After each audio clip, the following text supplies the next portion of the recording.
বিসমিল্লাহির রাহমানির রাহিম। শুরু করছি মহান আল্লাহ পাকের নামে। আবু হুরায়রা রাদিয়াল্লাহু আনহু হতে বর্ণিত, তিনি বলেন, মালাকুল মাউতকে মুসা আলাইহিস সালাম এর নিকট পাঠানো হয়েছিল।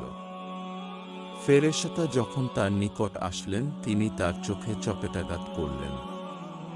তখন ফেরেশতা তার রবের নিকট ফিরে গেলেন এবং বললেন, আপনি আমাকে এমন এক বান্দার নিকট পাঠিয়েছেন যে মরতে চায় না।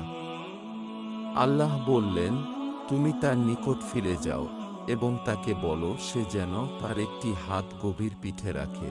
তার হাত যতগুলো পশম থাকবে তার প্রতিটি পশমের বদলে তাকে ১ বছর করে জীবন দেওয়া হবে। মূসা আলাইহিস সালাম বললেন, হে রব, অতঃপর কি হবে? আল্লাহ